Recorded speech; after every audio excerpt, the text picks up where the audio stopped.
episode of Care Sandwich. I have a super special guest with a very fun last name. His last name is Earley. Isn't that cool? And it's kind of early if you're on the East Coast, it's 11 a.m. And if you're on the West Coast, and it's really early. Anyway, I'll bring him up to the virtual stage here in a second. But first, check out this video.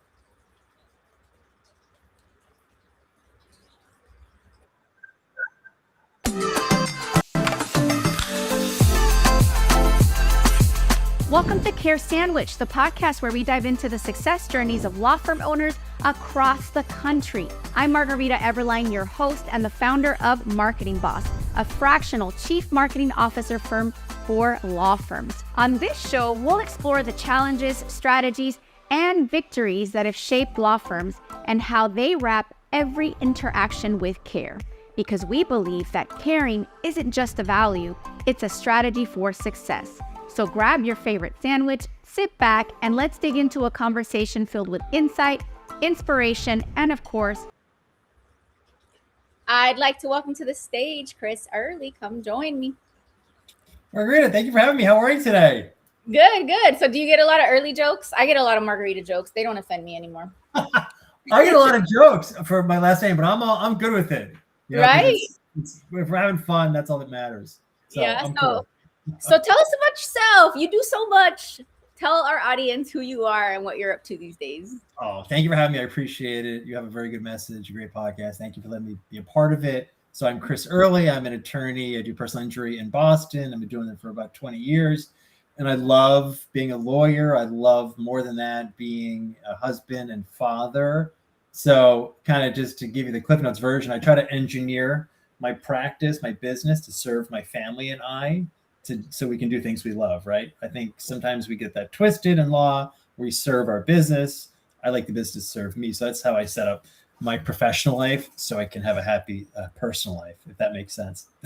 Absolutely, it does. And what a great point, because I do think that sometimes we do it the other way around because we think it has to be hard. I was actually just talking to a friend of mine, an attorney, about how you say to yourself, I'm going to engineer a business for the quality of life that I want. And you have your little checkbox, and then you find yourself doing the opposite. And I'm like, why do I keep doing that? Right? Like, mindset has a lot to do with it. What do you think about that? I think mindset's the whole deal. I think lawyer, non-lawyer, whoever you are, whatever you're doing in this life, if your mindset isn't where you need it and want it to be, you're not going to be a happy camper. Right. So everything flows from how you think, your behavior, the words that come out of your mouth. So I think it's all about mindset. Right. So my mindset is one of growth mindset. Right. And so that's how I like to approach life, always growing. But if your mindset is not where you need to be, I encourage the listener to be honest with yourself and get into a spot where you want to live, right? And then all your behaviors, your thoughts, your actions will guide you on that path to get where you're trying to get to. I know I'm not a guru. I don't have this figured out, never will. But I've shifted my mindset, Margarita, successfully in recent years. And my life sort of took off on a lot of different ways that I wasn't seeing before. I had kind of a scarcity mindset for many years. And it's easy to get there, especially in your space. You're in the PI space where you've got the billboards, the TV commercials, and the big marketing budgets. How do you stay focused on keeping first things first when you have all this pressure? And I mean, let's be honest, the cost per case in the PI space is crazy. How do you compete and still keep first things first? Like, what's your journey been like? No, really good question. So I honestly try not to compete. I just try to compete with myself because I can't control other people. I don't even know what they're doing. So I only know what Earley's doing. So my way, Margarita, is through hard work and authentic leadership, authentic representation, authentic marketing. So behind me if someone's listening, they can't see it, but behind me is my book that I wrote, my memoir, that my kids are reading that book. Behind me is my core values. And I'm a big core values guy, and I'm just sort of like living the best life I can live. But I think I want to go back to what we said earlier about the business serving you. So you can manipulate, configure, twist, turn the dials in the business So again, as we said, it serves you. My way is the Chris Earley way. And I lean into what I have. I have a catchy name, Early. I put that on billboards. Our slogan is called Early Before It's Too Late. I have a story that many find compelling about overcoming trauma, adversity. I witnessed a lot of crazy things, addiction, homelessness as a youth. I wrote a memoir. I encourage the listener, how can you be different with what you have? You don't need to be on a billboard. You don't need to do these things that appear so unattainable sometimes when we're just starting out. Use what you got. Use your name. Use your network. Use your whatever it is. You don't have to spend a lot of money to market yourself. And then once you have built a runway, a foundation, then you can do a billboard. You can, do this, do that, but like inch by inch. But I'm a big action guy. So if you're taking action every day and building the firm that you desire, there's no stopping you. But I encourage the listener, don't compete, because it's fool's gold, I feel like. I love that. And I'm gonna do a checklist or list off a checklist of what you described with the way that I understand it with marketing. So what you described is creating a story brand. I Yes. know this is what it's called. Maybe you did that intentionally, but you created a story brand, meaning your brand isn't just about you. It's about how you understand what your clients are going through. Totally. The other thing that I heard is you have an authentic message, meaning you didn't ask yourself, who do I need to be and what do I need to say to get people to buy from me? You asked yourself, who am I authentically? How do I put that out there to get people that are aligned with what I have to offer to see me and connect with me and do business with me? Did I get that right? Well put. You crushed it. 100% home run. Because if you're inauthentic, the community will pick up on it. If you're trying to, play a game that, people are going to see, or you have to like be real, right? And I really, Margarita, I encourage the listener, like show your warts, show your failures in life, your vulnerabilities. My little slice of LinkedIn has really grown through the years because I'm very real. I'm honest. That's the only way to be, right? And yeah. LinkedIn is like a microcosm of the business world and the world in general. Like we love realness. We love authentic because it's kind of disruptive and different. It's like, oh, Margarita just said that. That's different. Let me stop my scroll and check out what she's saying because she's keeping it real. She's being authentic. I try to keep it real on my stuff, right? That's why I literally wrote a book on how screwed up I am and my many flaws. But like, but like all of us, I'm trying. Hold on. What's your book titled? What's your book? It's called Scaling the Wall. I'll mail you a copy completely free of charge. And it's a memoir about getting over being an angry lawyer, like a really like pissed off lawyer. And like, again, I don't have this, like, I don't have this figured out, but I started to shift the mindset to get, and I meditate a lot. I journal. I kind of discovered who Earley really is. And so I'm leaning into that hard. Right. And so discover, if you haven't already, really who you are, what your message is. How are you different? Like, what is your why should they hire you? If you're, PI lawyer, criminal lawyer, like, why you? Well, I think the key is you want to attract a lot of business, but you don't want everyone to hire you. You don't want to serve every single member of the community. You want to serve those people. And I use serve intentionally. We're servants here. We are serving people, right? This is a service business. It's exhausting to try to be everything to everyone. Totally. I mean, unless you're like Coca-Cola and a soft drink, right? Like then you can have campaigns for everything. Yes. But I think I love that. I think for the legal space, it's just exhausting and it's not satisfying, like I've seen law firms scale without being authentic. And like on the surface, it's like, oh, that must be the way. But then like when you really get inside, it's not fun. Like it's not full of like, the joy that you would expect. I love what you're dropping, because at the end of the day, if you're a law firm owner and you created this business and you had this vision, somewhere in that vision is the life that you want. And if creating the vision is costing you the life that you want, then like, what are you doing? Like the ends don't justify the means. I don't subscribe to that. I agree 100%. Yeah. So what would you say to a law firm owner, kind of going back to the marketing formula, to a law firm owner that is in a competitive space like yours and who, okay, I have a story brand, I'm willing to be authentic. And I think the other thing you mentioned that I'll add a checklist item to is you scale in phases, is what I understood, right? Like Yeah. you scale with where you have your competitive advantage and then layer in new things. So what would you say to a law firm owner that's trying to figure out what's the next thing that I should layer in my marketing and my business to scale? Is it operations? Is it marketing? Is it, what was your path like? Well, I think we got to get the phone to ring. That's number one priority. The phone has got to ring, Marketing. right? You're in that space. You live and Yes. breathe that space. You know that.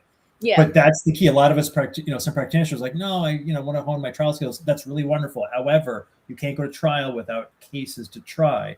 So if, I start out, I'm going to be real. Like I started out with nothing. I had $0, no connections, like I was heavily in debt. I was freaked out of my mind, but I just hung a shingle and things worked out. If I was starting today over, I'm talking to the lawyer who has not a dollar, is broke as a joke, doesn't know anyone.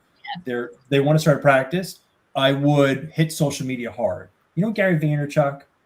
Yeah, Gary of V? course. Yeah. I try to Gary V. Whenever I don't want to make content. And he's in your voice like, come on, Margarita, get after it. Go. He's probably dropping a lot of F-bombs. With a little more F-bombs, yeah. but yes. But you don't need to spend a lot of money. So I try to be everywhere. It doesn't cost me a lot of money to be on LinkedIn, Instagram, Facebook. Like you can. So if I was coming out of law school or I was a mid-career lawyer and I was starting a practice, I would hit social every day. I would literally produce multiple pieces of content. Okay. And I still do that, even though I have a practice that's built and established. Then and you layer on. So it's 100%. But I'll be real with you again. Not a lot of people will do the reps. There's a reason why we all know Gary V's name. You and I know who he is because he did the reps when no one knew who Gary V was, right? Talk about Mr. Beast on YouTube, right? No one knew who the guy was. Now anyone, who doesn't live in a cave, you have to live under a rock not to know who Mr. Beast is. So I would encourage you to create a ton of content. I would encourage you, if you have a good story, whoever it is, your story was good, write a book. It's hard, but like do hard things and reap the reward. Like you're in marketing, a book is like the ultimate marketing asset because you wrote a book, you're an author, you're in a very small category. And like, it sucks to do. It's like the worst thing, but like to go through it, but like it can be fun. I'm getting ready to publish my second book and I have fun. Good. There were times where I didn't want to, but it was fun. I had a hard time. Like I was crying. It was really challenging to be vulnerable, to be naked. Well, but your topic, I could see that. I haven't written that book yet. Well, maybe some point. Regardless, you're a multi author. You're multiple books here. That's a smaller category. How can the practitioner be in a smaller category? Because you probably none of us really have the means to contend with John Morgan, and I'm not trying to, right? Mm-hmm. But so like, what can you do to be everywhere? I think, there's so much change in this profession, Margarita. There's so many things changing. You have to have a brand, as you know, right? But I think more lawyers need to know about brand building. Who are you? What's your brand? I like to say Earley's brand is authenticity. He keeps it real. We keep talking about that, right? He is himself. He knows who he is. And this all goes together with the mindset and, there's a million things, but isn't that hard? But if you do it every day, you take action, you could really go far without spending a fortune, I find. I love that. And I agree with you. And I actually, one of my community service things that I do in the legal space, in addition to this podcast, is I have a free crash course for bosses on how to create content on social media. Wonderful. And I go through, I'm going to call them the embarrassing basics that like some law firm owners might not want to tell people like, hey, I don't know how to post a story. I create a safe space where I'm like, hey, law firm owners, come on, let's go. I'm going to teach you the basics, like how to get into the habit, how to do things with 10 minutes a day, how to weave it into your practice, your home life, how to create specific content themes. And I try to make it really simple because I agree with you. I'm really passionate. There's so many amazing law firm owners that nobody knows about. Attorneys that do great work that nobody knows about because it's almost like they have stage fright when it comes to social media, when it comes to marketing, when it comes to just getting out there. So I love that you said that. Very, very wise. And Chris, I can talk to you all day, and I know we have some more nuggets. We need to just do a round two. But Love to. I have one more question for you. Well, actually two. How can people get a hold of you if they want to work with you, refer cases to you? You're out in Boston, yes? Yeah, I'm in Boston. Yeah, but I love to lead with value. So I have a free offer. I have an email newsletter. It goes out on Fridays. It's Wonderful. called practicetipoftheweek.com. If you go there, I'll send you a practice tip of the week every single Friday. It goes out to over 1,000 lawyers throughout the United States. I like to share. I encourage the listener, share your stuff, be a giver, be generous. And so you head over to Practice Tip of the Week. I get nothing more than practicetipoftheweek.com. And from that, I get nothing more than the satisfaction of trying to help my fellow attorneys. But just super quick, I also want to mention that you talk about, content, right? I don't know, but I guess super quick question for you. Do you feel like most lawyers do that 10 minutes of work every day, or do they sort of like get uncomfortable and just put it off?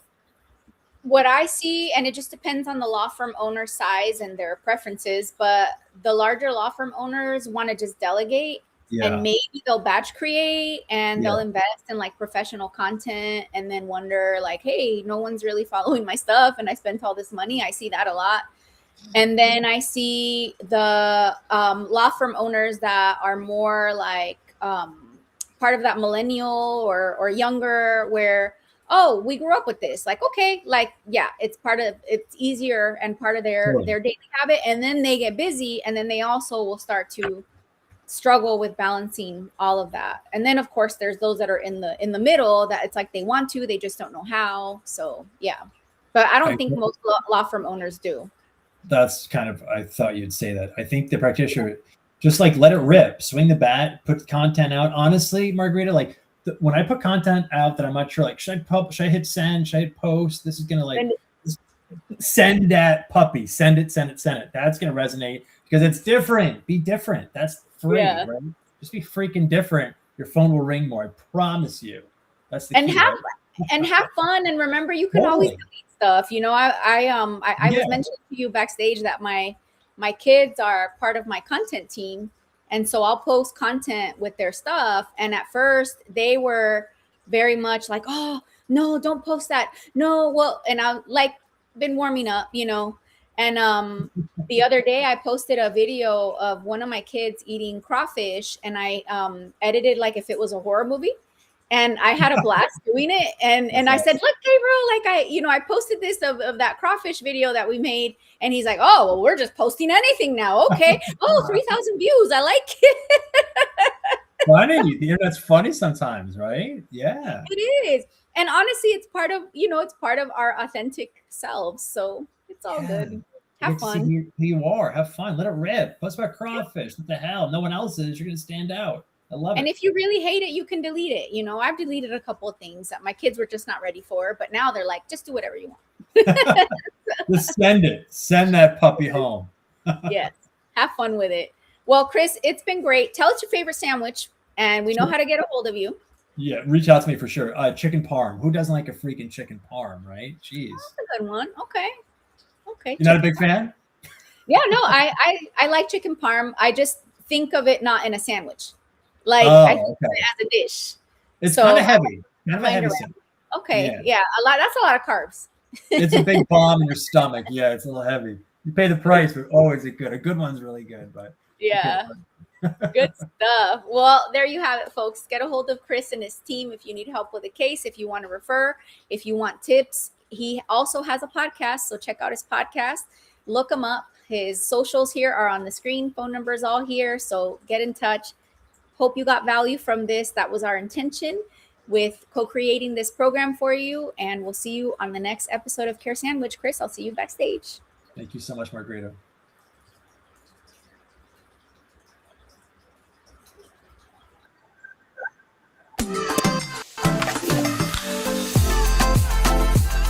Thank you for joining us on this episode of Care Sandwich. Remember, the way we care for our clients, our teams, and ourselves